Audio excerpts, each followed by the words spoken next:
कि कांग्रेस पार्टी नहीं चाहती है कि देश की सेना के हाथ में हमारी वायुसेना मजबूत हो। ये राफेल को लेकर के ये झूठ भी इतने कॉन्फिडेंस से क्या बोलते हैं? नरेंद्र मोदी देश की वायुसेना को समझाएं कि डिफेंस मिनिस्ट्री ये क्यों लिख रही है कि नरेंद्र मोदी पैरेलल नेगोशिएशन कर रहा है। देश की वायुसेना को मजबूत करने का काम हो रहा है। सम्माननीय अध्यक्ष जी, ये कांग्रेस के लोग जरा बौखला जाते हैं। नमस्कार, मैं हूं आपके साथ कविता राणा। फ्रांस से राफेल डील को लेकर कांग्रेस और बीजेपी के बीच जबरदस्त जंग छिड़ी है।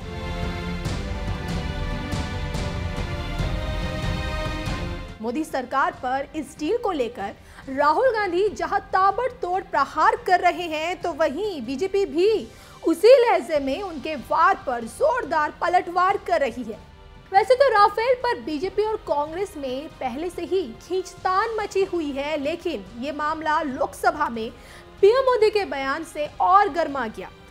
दरअसल 7 फरवरी को पीएम मोदी जब राष्ट्रपति के अभिभाषण पर धन्यवाद प्रस्ताव के दौरान बोल रहे थे, तो उसी वक्त कांग्रेस नेता मल्लिकार्जुन खड़गे मोदी से राफेल डील पर बोलने की मांग करने लगे। खड़गे की डिमांड पूरी करते हुए पीएम मोदी ने भी जब राफेल पर बोलना शुरू किया, तो कांग्रेस की जबरदस्त धज्जियां उड़ाई, साथ ही गंभीर आरोप भी लगाए कि वो कौन लोग हैं जिसके लिए राफेल सौदा रद्द करने पर लगे हो। दादा को राफेल के लिए सुनना है ना। एक एक आरोप का जवाब निर्मला जी ने गिन गिन करके दिया।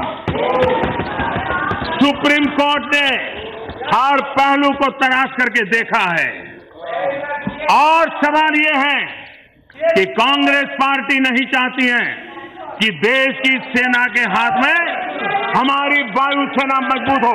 मैं गंभीर आरोप लगा रहा हूं, कांग्रेस पार्टी चाहती नहीं है कि हमारी वायुसेना मजबूत हो। आप राफेल का सौदा रद्द हो, इसके पीछे किसकी भलाई के लिए लगे हो? आप किस कंपनी की भलाई के लिए खेल खेल रहे हो? कौन लोग हैं जिन्होंने आपको ले जाया है? आप इस प्रकार के देश की सेना के साथ ये व्यवहार करते हो।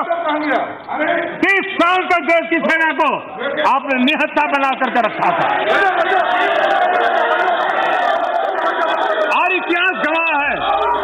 पीएम मोदी सिर्फ यही नहीं रुके, कांग्रेस की ओर से लगाए जा रहे भ्रष्टाचार के आरोप पर एक और तगड़ा वार करते हुए कहा कि मैं सोचता था कि राफेल को लेकर वो झूठ भी इतना कॉन्फिडेंस से कैसे बोलते हैं। जब पारदर्शिता से कोई काम होता है तो ये कांग्रेस के लोग जरा बौखला जाते हैं।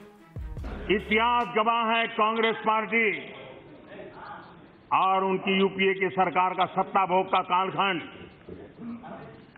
रक्षा सौदों में दलाली के बिना काम कहीं नहीं। मैं कभी सोच रहा था कि राफेल को लेकर के ये झूठ भी इतने कॉन्फिडेंस से क्या बोलते हैं, ये झूठ भी इतने कॉन्फिडेंस से क्या बोलते हैं, ये मैं सोचता था। तो जब मैं डिटेल देखने लगा तो मुझे पता चला कि वो ये मान के चले हैं कि पिछले 55 साल में सत्ता भोग के काल में एक भी रक्षा सौदा बिना दलाली हुआ ही नहीं। कहां से कोई चाचा, कोई मामा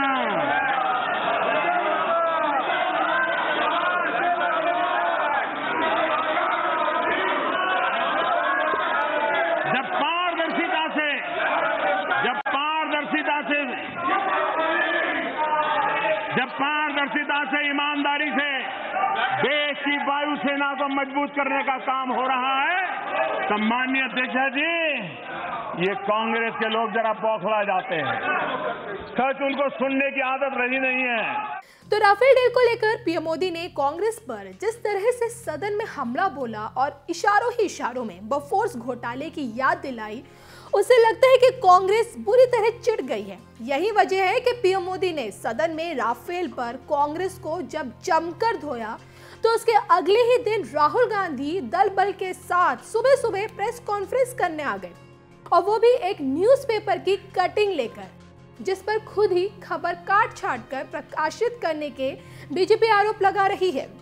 ने कहा है कि वायुसेना को कमजोर कर रही है कांग्रेस। मोदी जी ने 30,000 करोड़ रुपए चोरी किए हैं। क्लियरली वहां पे डिफेंस मिनिस्ट्री ने कहा है कि Narendra Modi is carrying out parallel negotiations. So it's very clear, the truth has come out. Narendra Modi देश की वायुसेना को समझाएं कि डिफेंस मिनिस्ट्री ये क्यों लिख रही है कि नरेंद्र मोदी पैरेलल नेगोशिएशन कर रहा है, इसके बारे में बोले। Do I look rattle to you? Do I look rattled to you? Please take a good look at the Prime Minister. Take a good look at me and figure out who looks rattled. Holland ji ने clearly बोला हिंदुस्तान का प्रधानमंत्री चोर है। उसने मुझे कहा है कि अनिल अंबानी को 30,000 करोड़ रुपए देने हैं। वो होलैंड जी ने बोला। अब डिफेंस मिनिस्ट्री कह रही है कि प्रधानमंत्री चोर है, प्रधानमंत्री पैरेलल नेगोशिएशन कर रहा है, प्रधानमंत्री ने हमारी नेगोशिएशन पोजीशन खराब कर दी, प्रधानमंत्री ने सॉवरेन गारंटी उड़ा दी। So now please ask the Prime Minister, why is it that the President of France has called him a thief, and why is it now that the Defense Ministry उनको चोर बुला रही है? तो राहुल गांधी जिस अखबार की कटिंग लेकर जोश में मोदी सरकार पर हमला बोलने आए थे, रक्षा मंत्री ने उस कटिंग पर ही सवाल उठाते हुए कहा कि अगर पीएमओ किसी मामले में पूछता है कि प्रगति क्या है, डील कहां तक पहुंची, क्या हो रहा है, क्या ये फ्रांस में हो रहा है, क्या आप सभी आगे बढ़ रहे हैं, इसे हस्तक्षेप के रूप में नहीं माना जा सकता है। क्या एक पत्रकार की जिम्मेदारी नहीं है कि वो खबर छापने से पहले खोजे या कम से कम मंत्रालय से जवाब पाने की कोशिश करे? उन्होंने आधा सच छापा है। रक्षा मंत्री के उसी नोट पर लिखे कमेंट को नहीं दिखाया गया, क्यों? तो देश की रक्षा मंत्री निर्मला सीतारमण ने जहां आधा सच छापने का आरोप लगाकर द हिंदू अखबार की मंशा पर ही सवाल उठा दिया, तो वहीं द हिंदू ग्रुप के चेयरमैन एन राम ने सफाई देते हुए कहा कि मुझे निर्मला सीतारमण की ओर से किसी भी सर्टिफिकेट की जरूरत नहीं है। एन राम ने रक्षा मंत्री को सलाह देते हुए कहा कि जब वो समझौते में शामिल नहीं थी तो फिर किसी ऐसी चीज का बोझ अपने सिर पर क्यों ले रही हैं, जिसका जवाब नहीं दिया जा सकता है। वैसे आपको बता दें कि राफेल डील भले ही पूर्व रक्षा मंत्री मनोहर पर्रिकर के वक्त हुई हो, लेकिन अगर निर्मला सीतारमण मौजूदा रक्षा मंत्री हैं तो वाजिब सी बात है कि उन्होंने राफेल से जुड़ी फाइलें भी देखी होंगी और अपने मंत्रालय से जुड़े मुद्दे पर बोलने का उन्हें पूरा हक है।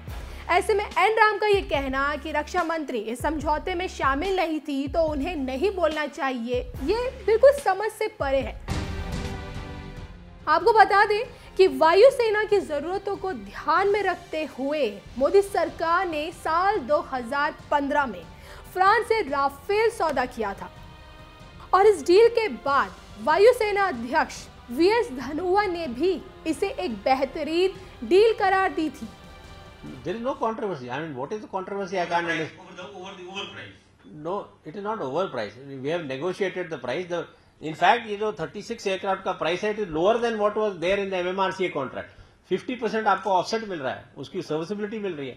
I think we have, because it went government to government, the government has negotiated a very good deal.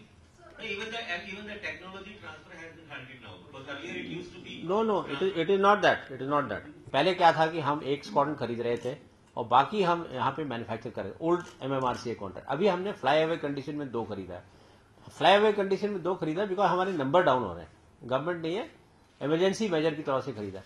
But उसमें भी टेक्नोलॉजी ट्रांसफर में आपको काफी टेक्नोलॉजी ट्रांसफर हो रही है और this offset is close to 50%। But it is not to HAL. No, it is not to HAL, but it will be to DRDO, it will be to a lot of people. It will be to Indians. We have negotiated a better deal in this MMR, in the Rafale contract than what we did in the MMRCA, what was being quoted. We have negotiated a better deal. Of course, it's a cheaper deal.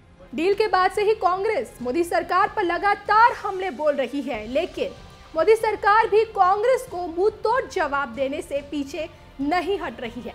8 फरवरी को राहुल ने press conference के जरिए सरकार पर जितने भी आरोप लगाए, रक्षा मंत्री निर्मला सीतारमण ने उनके आरोपों का लोकसभा में जमकर, न सिर्फ जमकर बल्कि डटकर जवाब दिया।